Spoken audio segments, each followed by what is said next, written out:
For several years now, I've been following the sort of run-up to the hurricane season and trying to figure out why the public outlooks that come out are the way they are, and then turning that around and providing whoever's interested at the university, and outside people too, with that information, and it's all information that you've probably seen in the newspapers or on television. But, you know, the television presentations are always sound bites, and the newspaper summaries don't have a lot of pictures, and by doing this, it's an opportunity to provide some context, to talk about what happened last year a little bit. That helps with the context, to begin to address the issue of why things look the way they do. And so that's what this is all about. I've got a couple of new tidbits that I just learned this year that may or may not be useful to you. They may be the sort of esoteric things that just weather weenies like myself are interested in, but maybe it'll be the kind of thing that will help. Now, here at 9 o'clock on a Friday, we're all weather weenies. There you go.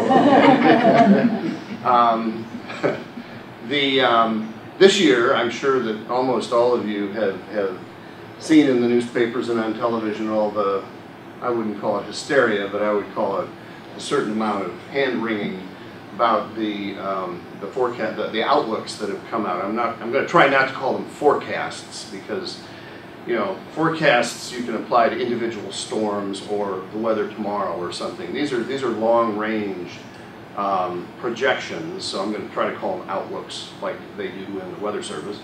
And, you know, this year looks like it's not only a return to normal, it's back into what we were hearing about prior to 2009, so that it's supposed to be an active season.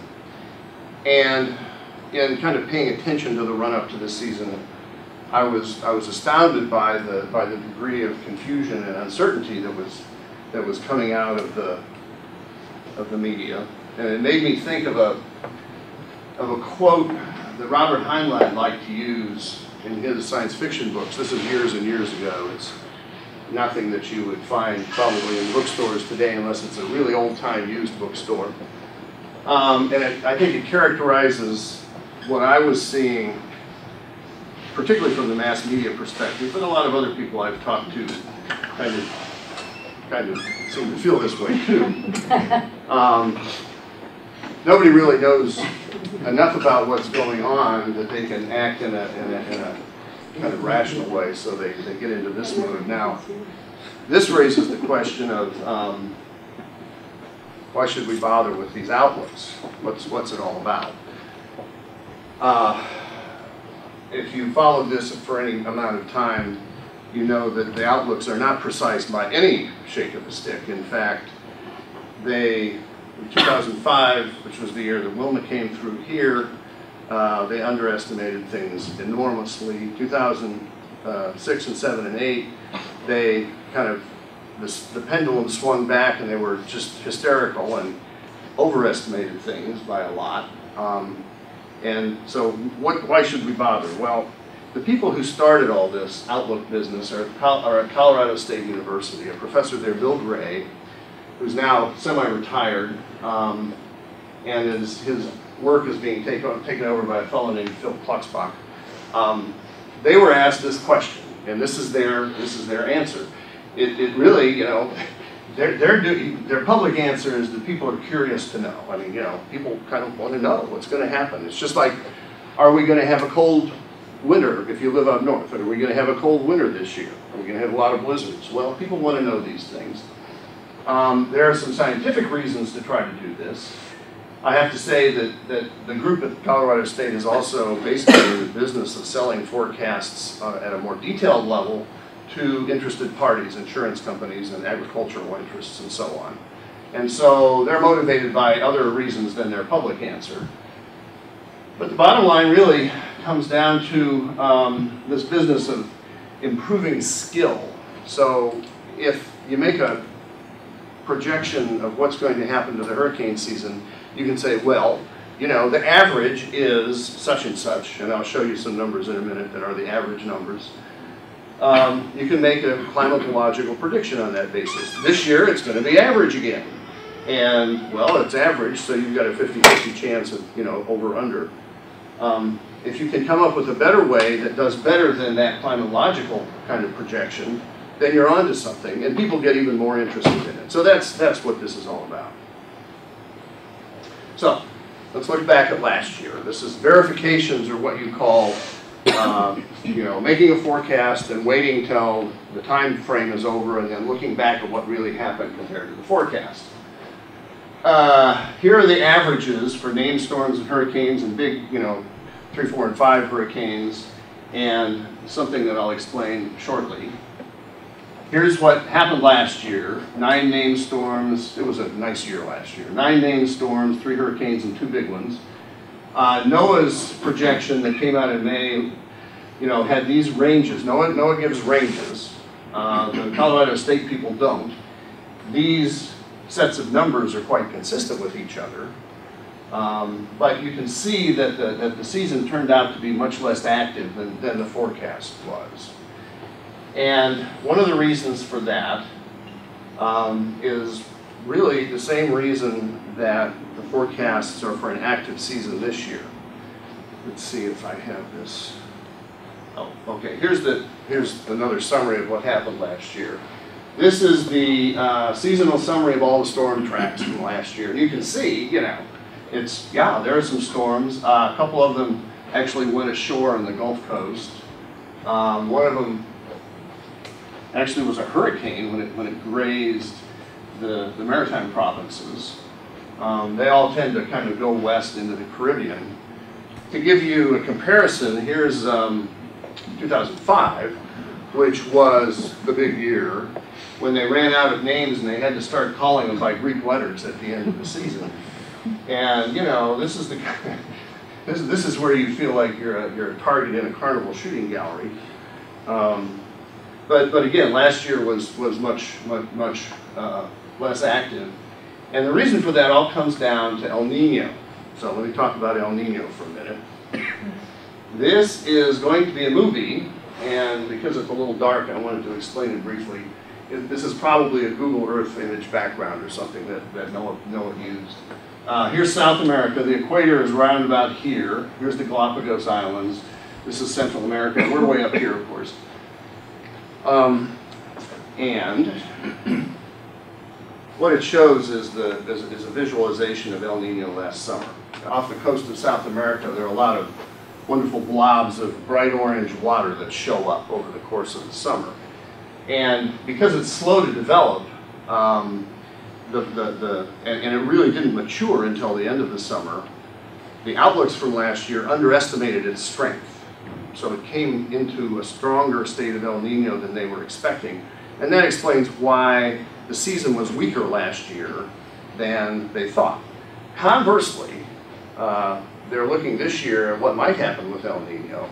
And because they think it's going away, we're looking at an active season. This is a schematic of the atmospheric circulation in the tropics. What happens in El Nino is the normal state of cold water off the coast of South America. The trade winds relax and the cold water gets replaced by warm water that sloshes in from the west. And during the normal state, the cold water is kind of associated with downward motion in the atmosphere. This is looking north, and up is up. And all the warm water over by Australia, Indonesia, what's called the maritime continent over there, creates a lot of deep convection, a lot of thunderstorms and clouds. And it puts up this circulation called the Walker circulation. It goes up and then east, and then it sinks over the rest of the ocean. That suppresses the clouds and so forth in the rest of the ocean. When El Nino happens, warm water occurs off the coast of South America. That sets up a different convection pattern everywhere. And in particular, what it does is it moves some of this circulation over Central America into the Atlantic Basin, so that there's an enhancement of the trade winds at the surface, but the upper atmospheric winds go the other way. And this creates conditions that we meteorologists call wind shear, where winds are going in opposite directions with height. And that, in general, helps prevent the formation of thunderstorms, which are the precursors to hurricanes, because if the thunderstorm gets going and grows and grows and grows, the wind shear opposite directions at the different levels in the atmosphere tends to chop the tops of the clouds off. So the clouds don't get developed, so the whole thing doesn't get started. Now this isn't to say that it never happens, because we had some number of storms last year, but it was an inactive year because of El Nino, which set up this whole process. While we're kind of a break thing, the schematic you showed in the prior slide had what you call the Walker circulation moving back over sort of the edge of the Caribbean. Right. About 2 slides before that, you showed last year's hurricane season. A lot of the hurricanes seemed to die just about the time they got to the Windward Island. Is that part of the same? Well, yeah, the circulation is stronger closer to where the convection is. And the convection over by the coast of South America, the coast of Central America, is part of what was going on.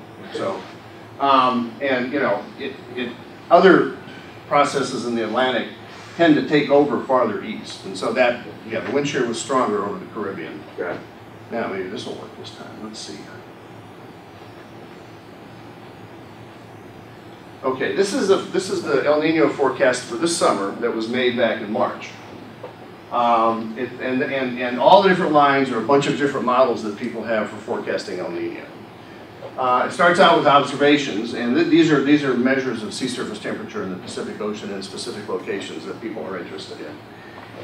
And of course what they do is they turn on the forecast and see what happens, and well, the models don't agree. This is not something they've got well figured out. These are all experimental models. But you can see in general there's a trend for El Nino. El Nino is higher on this axis, warmer temperature. You can see there's a trend for decreasing temperatures, and some of the models even go negative compared to normal. Some of them kind of keep El Nino hanging around a little bit in the summer, but in general there's this overall trend. So this was the March set of forecasts.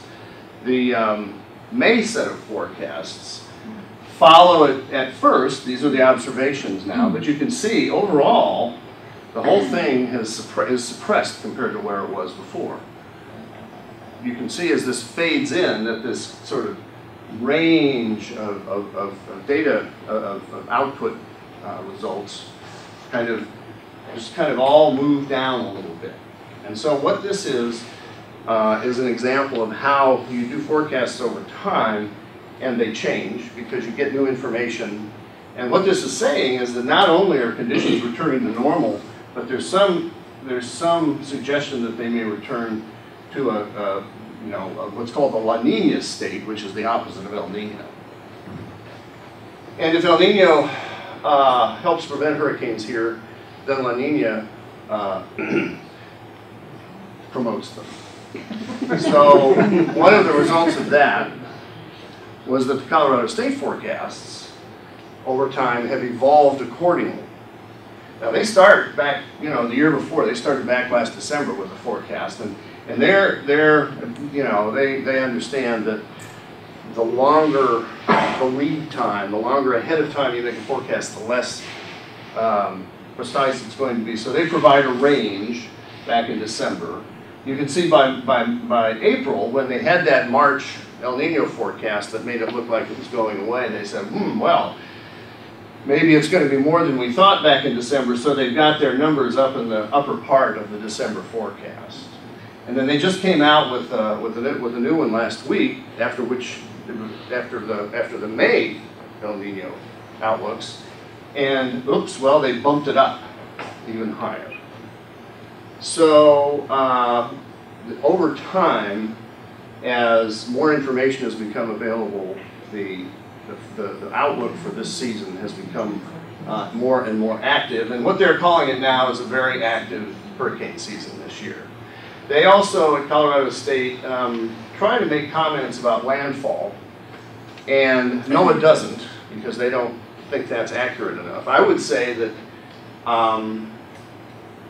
this is kind of a no-brainer.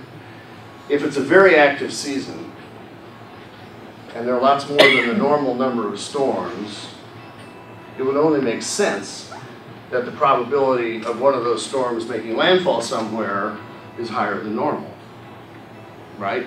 And so the first sentence in this statement really isn't all that earth-shaking. It's the second sentence that's That's the main thing to pay attention to.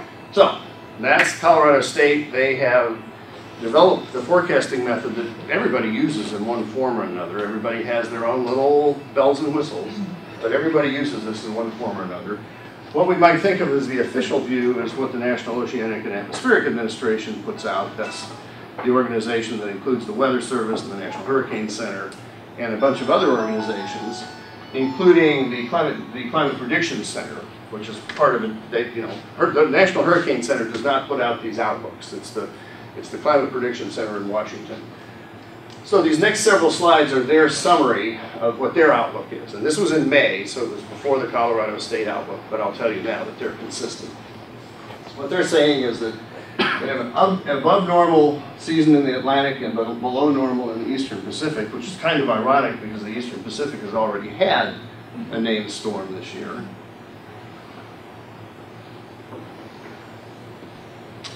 And, these are the probabilities that they have assigned based on their statistics of their forecast being right. So they're talking about, they're thinking if there's an 85% chance that it's going to be an above normal season. We can always keep our fingers crossed for that other 15, but this is where things stand today. There's a pretty low chance, in Noah's opinion, that we're going to have a below normal season. Now, why is this? Well, the overall picture that there are a number of factors in addition to El Nino that kind of control what's happening in a given season. The reduced wind shear, which isn't really on here explicitly, is part of it. A big issue this year is that there are much warmer than normal sea surface temperatures in the Atlantic, and of course that's a big factor in how much water evaporates into the atmosphere, how much energy there is for a storm to get going. So the warmer the ocean, the more likely there are storms going to happen. The weaker easterlies and the stronger upper level winds really translate into less wind shear, is what that all is. That's where the wind shear thing from El Nino comes in. We're also, well, here's a picture of the sea surface temperatures as they've been observed, and these are departures from normal, relative to average, and you can see here in the Atlantic Ocean in the green box where the storms tend to form, the temperatures are actually quite high. This is April or May, and so NOAA's taking this combined with El Nino going away and possibly turning into El Niño is what has them making their forecast. These are other ways of looking at the temperatures. These are months on the bottom, and then the average in this green box.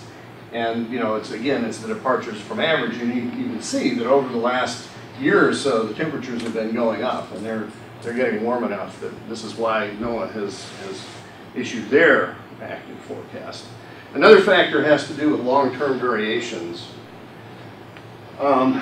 This is the accumulated cyclone energy index that's been on some of those other slides. They've got this so that it's on average it's about 100, and then they can compare individual years to 100. So what you can see is back in 2005 we had a serious year. 2004 wasn't a piece of cake either, especially here in Florida. But if you kind of sit back and defocus your eyes a little bit, you see that there's a tendency for high activity here, lots of tall bars, somewhat less activity in the middle section, and then another time period of higher activity that we're in the middle of. This is related, we think, to a large-scale phenomenon called the Atlantic Oscillation. There are a bunch of different names for it, but it's an oscillation of temperatures and pressures over the whole Atlantic Ocean. And when it's in, and it's a 10-year, 15-year time scale kind of thing. So when it's in this phase that promotes hurricanes, it helps to explain, the high activity and the low activity eras. So you combine this high activity era, the higher than normal sea surface temperatures, and the fact that El Nino isn't here to save our bacon, makes for an active season this year. This is the summary of both the Noaa and the CSU forecasts. Noaa in late May and CSU in early June. And Noaa chooses to make forecasts in ranges.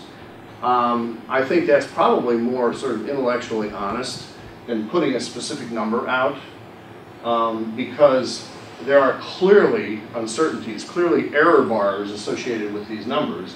You would think that CSU would say 18 plus or minus 4 or something like that.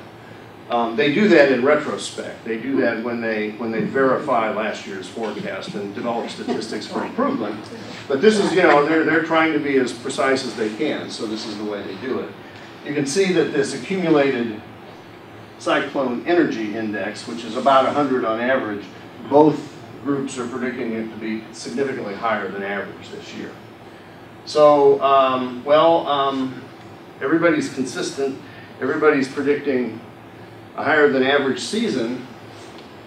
And really it comes down to this question of, okay, you know, can I leave you with anything that really falls into the realm of good news? And, you know, the TV weather guys are really good at finding some good news to close out their little segments with, so that they don't leave people depressed. But I always feel that that's kind of disrespectful of the audience, and so I'm not even going to try.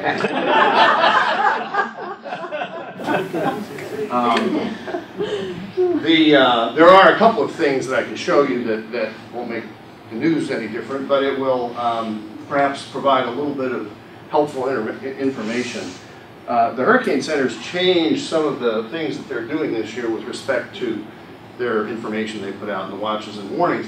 And the one that's really relevant for everybody is this first thing, that the watches and warnings are going to come out 12 hours earlier than they have. So in the past and I think I'll get the numbers right here, in the past they've made tropical storm warnings 36 hours in advance of when they expect landfall to happen, and hurricane warnings 24 hours in advance of when they expect landfall to happen.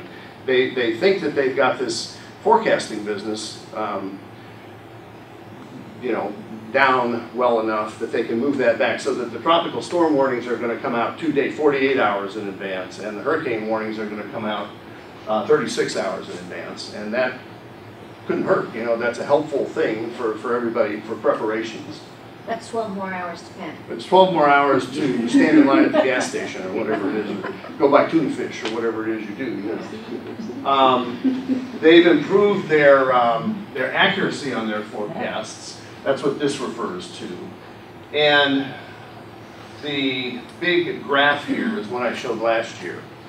What it does is it shows the accuracy of the errors, let's say, of their forecast cones relative to the center of the storm. You know, these cones are when Noaa makes a forecast, it starts here, and then they have a cone of where they think it's going to go.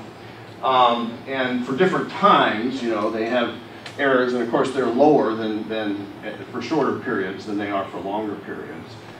It turns out that the size of the cone that they put on their charts, and I'll show one in a minute, is fixed for the whole season. It doesn't depend on an individual storm.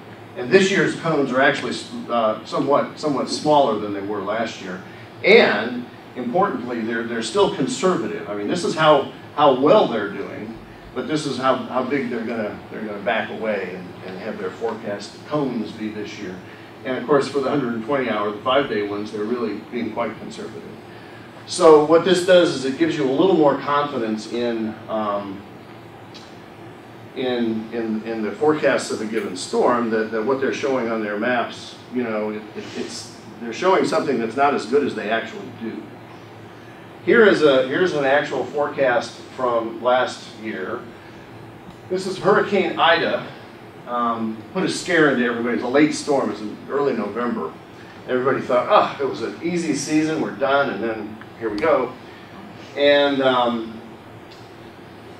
this is a tilted cone, of course, because the track is curved. If the track were going to go straight up into Alabama here in Tennessee, the thing would look just like an ice cream cone, and that's why we call it a cone. And the width that I was referring to is how wide it is at these forecast dots that they have. So you know, it gets wider as time goes on because they're more uncertain about where things are going. But initially, you know, these are pretty solid. These are pretty solid forecasts.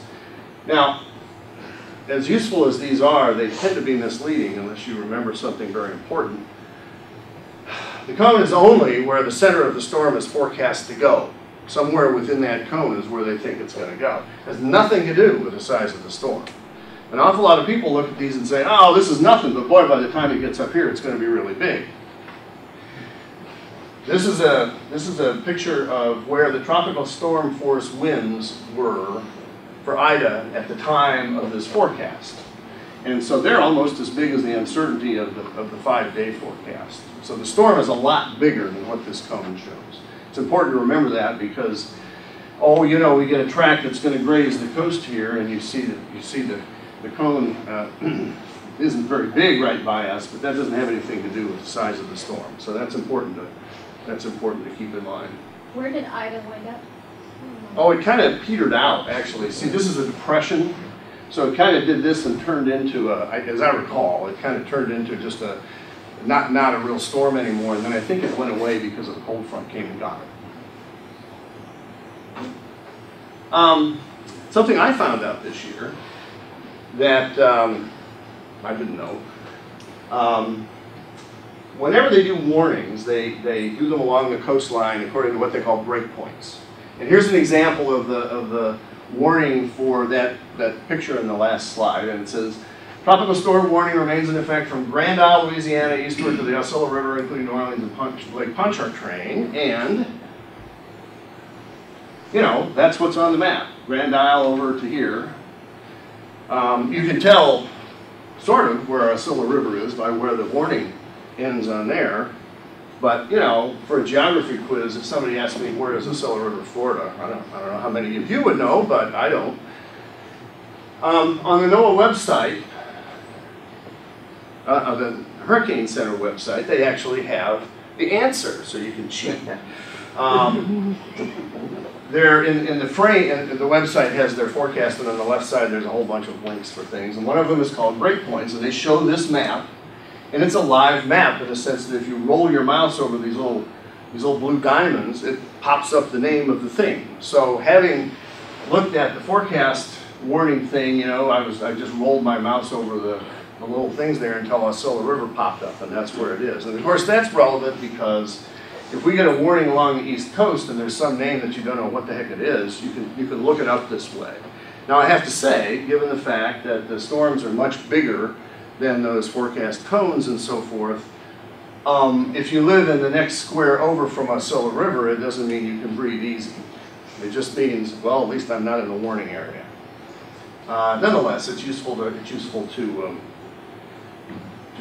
be able to know where the warning really is and where it really ends. So, all in all, the El Nino's going away, and all the large-scale patterns are returning to normal and maybe lower. But because the temperatures in the Atlantic are high, and because of this long-term Atlantic oscillation, things are favorable for storms this year. And both the major groups have issued seasonal outlooks into the above-average range, and they're anticipating a very active season. Now, it's always important to remember that there are going to be tropical cyclones. Tropical storms, hurricanes, there are going to be these things happen. Even last year there were some. The best example I like to use is in 1992 when Andrew came through. Andrew was the A storm. It was the first storm of the season, and it was at the end of August.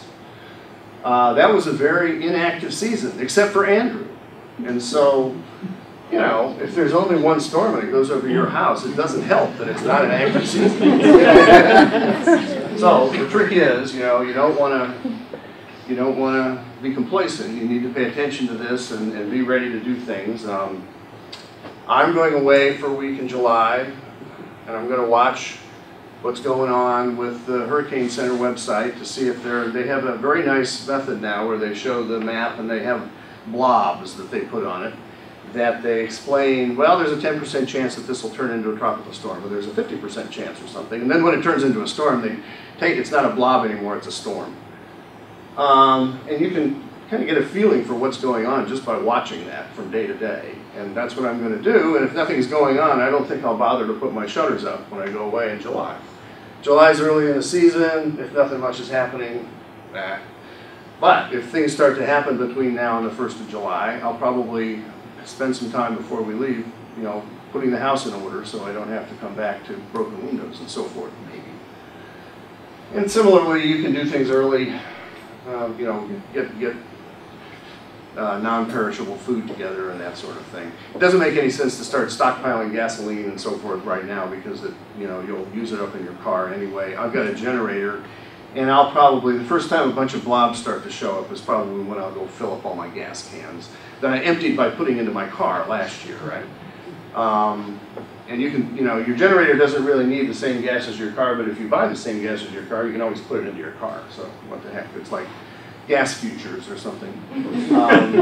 Last year, it was a real bummer because the price of gasoline was way high right at the beginning of the season when I filled my gas cans up, and then when I put it into my car, it had gone way down. So it was, I took a bath on gas futures last year, but it's peace of mind. So there are all those sorts of things you can do. One of the other things you can do if you're new to this and you don't quite know what to do to protect your house is to go visit the Hurricane Warning Center. Jim Matthews is here. Just to probably fulfill his curiosity about these talks I give. Hurricane Warning Center is a nonprofit that started with the city of Deerfield Beach. It's located at approximately, well, it's actually located in the FAU Research Park South, which not very many people know about, but is just south of Southwest 10th Street in Deerfield Beach. There's an exit on I-95. It's near the Cracker Barrel. It's near the Cracker Barrel. It's right there. It's kind of across the street from the Cracker Barrel. It's right next to a fire station. And it was originally built, I guess, by State Farm Insurance. And it's a demonstration of all sorts, not only all sorts of stuff about hurricanes, but it's a demonstration house of all sorts of stuff you can do to your house to make it more effective in hurricanes, to make it stronger, basically. There's a whole selection of window coverings that you can get. There's a whole bunch of stuff about how your roof should be tied down and all sorts of things of that nature. So rather than go to Home Depot and get advice from them about putting plywood on your windows, which is not a good thing to do, you should go down to the Hurricane Warning Center and figure out what's really the right thing to do. So I don't know if you want to say anything. I don't want to put you on the spot. So, but you're open from, you know, during the day. Monday through Friday, 8 to 4, 8 to 5. Right. Tours. They do tours. There are a lot of tours. A lot of middle school, high schools, I guess, bring buses through. And if you show up and there's a bus in the yard, then you can decide to go to the Cracker Barrel and get some coffee and come back later. You know? And the nice part about it, if you have the opportunity to come in for a tour, it lasts about 45 minutes or an hour or so. And you just go from room to room to room, including the exterior. And you really then walk away with your personalized preparedness plan. A lot of folks that, you know, you don't really have that opportunity, so it is kind of nice. And Sherry's there all the time, so you can say hello to Sherry and you know, buy her coffee at you know, Cracker Barrel and come on over. But yeah, it's a nice place. It's very, very low key, but we do have a lot of information there, and we are on the research. Yeah, it's the research part. And isn't the house built to withstand what? It's designed to withstand a Category 5 hurricane, which, you know, from the exterior, really doesn't look any different than my house. It's just a house. Right, it's a house. But on the when you really get to look at it, the openings are really to a Category 4, which is pretty intense. They actually now have coverings that will actually withstand Category 5. But the roofing material, we have a new roofing showroom, we have a shutter showroom. So if you're in the market for those kind of things, you may want to just take a peek. Yeah, you can look at them and compare them. One of the things people say, oh, what should I do first? Where do I start? Start with your garage door. Largest opening is your garage door typically in retrofit. We bought a house when we moved down here, and then Wilma showed up 5 weeks later. Good luck. Good morning, you know. And even before the storm got here, I was checking out the house. I had put up all the storm shutters. That was a real adventure the first time. And I went out in the garage, and the garage door was closed. It was breathing in the middle of it, and I thought, holy cow. So I propped it up with 2x4s from the inside by bracing it against the cars and all kinds of jerry-rigged stuff. And the first thing we did after Wilma was get a new door. And It really, and not only that, I figure that door is so hard, I don't think any burglars are going to get in through it either. So, you know, it's like security as well. We have plenty of time for questions. So if anybody, you know, questions? What do you think the effects of the oil spill are on the early season or possibly hurricanes going into the Gulf? The effect of the oil spill on hurricanes is zero. Because I thought that if you increase reflectivity of the ocean, it might not absorb The as effect much of the hurricanes, there is no evidence that there's going to be any effect on the hurricane season by the oil spill.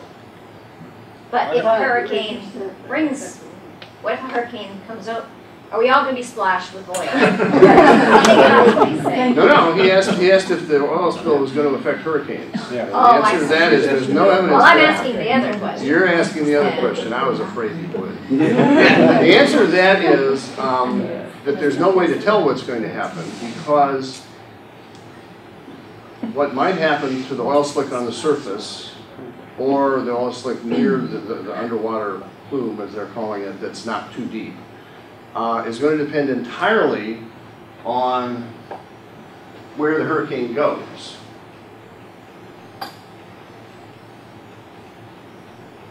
And since I have a picture here, I'll show this again so you all get depressed. The oil spill right now is up about where this 6 p.m. forecast is. Okay, hurricane surface winds go clockwise. That's counterclockwise. So if you imagine the oil spill here and counterclockwise winds on the size of that gray area that I showed here, suppose the actual track of this storm is over here, okay? Well, the counterclockwise winds are going to tend to push the surface oil that way, okay? Suppose the track of the hurricane goes here. Well, you know, the counterclockwise winds are going to push the oil right up into the red area where it's already going. And similarly, if one of these hurricanes comes ripping through and heads for Houston, the counterclockwise winds are going to tend to push the oil over yonder. And so you can't really say anything about what's going to happen to the surface slick until you know where the hurricane's going to go. There are other more subtle things. One of the things that hurricanes do is because they have such strong winds, they create a lot of turbulence and mixing in the upper ocean. So that will tend to take the surface oil slick and mix it up and mix it down. And in places where there may not be any surface oil slick, if there's these underwater plumes, it may tend to mix those up, and there may be some expression of those at the surface. So it's just an open question. We don't know that there are going to be any storms go where the oil slick is anyway. How deep is that mixing? Well, it depends on 100 meters perhaps. Yeah. You know. Now there are a bunch of different issues here. It depends on how strong you want to think of it. Maybe 200 meters if you take into account other factors and you try to track it, you know, where it's kind of weak. It tends to pull up cooler water from below. So one of the things that happens to hurricanes that don't move, that sit in one spot, is that they lose steam because the hot water that got them started kind of goes away as the mixing tends to pull the cooler water up from below. If, you know, to the extent that there may be surface slicks here, they're very vulnerable to having the oil pushed up on shore. And if there's a storm surge, which is the big problem with hurricanes in terms of loss of life and everything, it would take that surface oil and wash it not only onto the shore, but as far as the surge goes. And you can imagine that going up and then all the water receding and all the globs of tar or oil or whatever's left kind of getting left behind. And so it's a real issue, but there's just no way to tell what's going to happen until you have the track of the storm and you know where the slick is at the time of the storm, because it's moving little by little. Other questions? Yes. We were talking about this earlier. Is it a myth that the more thunderstorm that you have in the afternoon, the less chance that you have a hurricane coming up?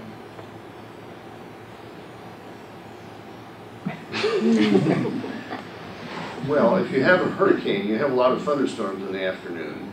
I mean, because it's a hurricane, there are thunderstorms in it. I guess what you're asking is, does the Florida Seabreeze, which causes the afternoon thunderstorms, does the strength of the Florida Seabreeze correlate with seasonal hurricane activity? I don't know. That's a good question. I'd be surprised if it did. But I don't know.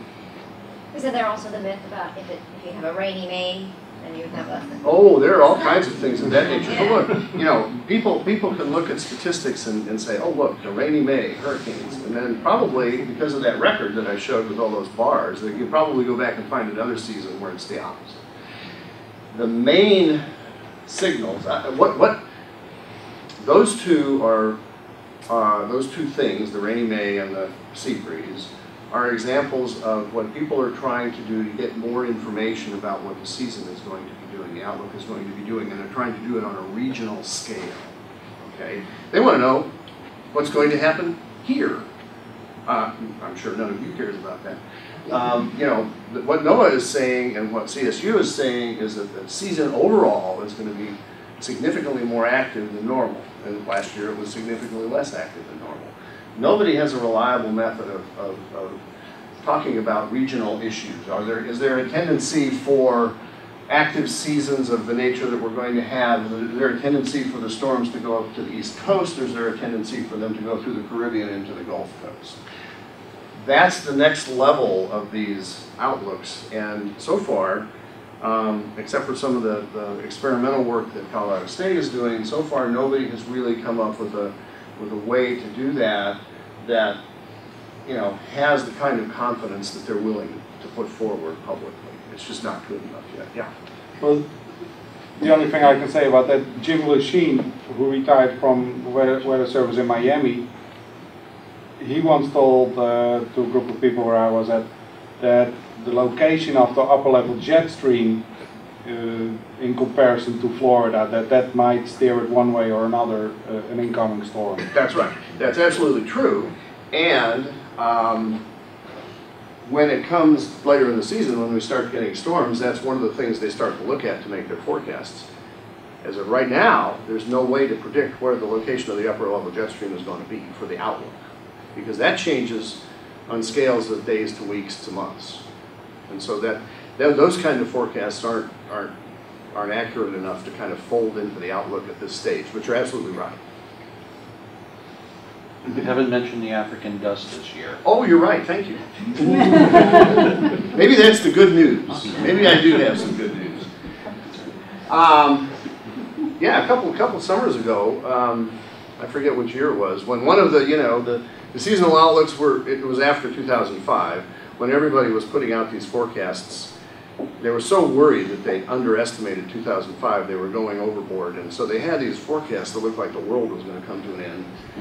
And then one of those summers, nothing much happened, and there's some real scientific analyses plus some sort of anecdotal evidence to suggest it had to do with an abundance that year of African dust episodes. It turns out that well, you know, the Sahara Desert is made of sand, right? Well, but it's really dust. And so they get windstorms over North Africa that loft this into the atmosphere. It gets picked up by the large-scale wind systems and moved our way. And you've seen this, maybe you didn't know what it is, but you've seen this when we have in the summertime, for no good reason, nice red sunsets and so forth, nice sunrises. Now, what happens when there's a lot of African dust over the Atlantic Basin is that it absorbs sunlight, and it's high enough that by absorbing sunlight, it warms the upper atmosphere, which stabilizes the upper atmosphere. If the upper atmosphere is really cold, then these thunderstorms can zoom up into it more easily than if the upper atmosphere is warmed up. So it kind of inhibits thunderstorm growth. It's not the same reason as the wind shear, but it inhibits thunderstorm growth for a different reason. So it's harder for the hurricanes to get started, harder for cyclones to get started.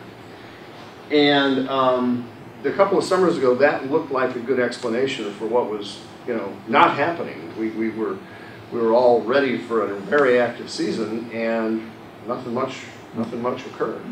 So, you know, maybe if we get lucky, we'll have more African dust this year. And people don't like it because if you're very sensitive to, you know, asthmatics and people like that, if you're sensitive to such things, it can be problematic. But it makes for nice sunsets and sunrises, and it might help us with this active storm season. Yeah, thanks for raising that.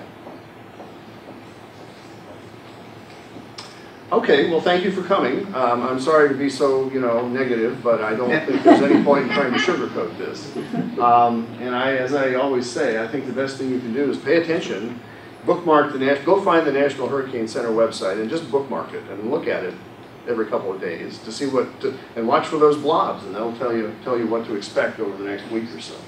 Thank you.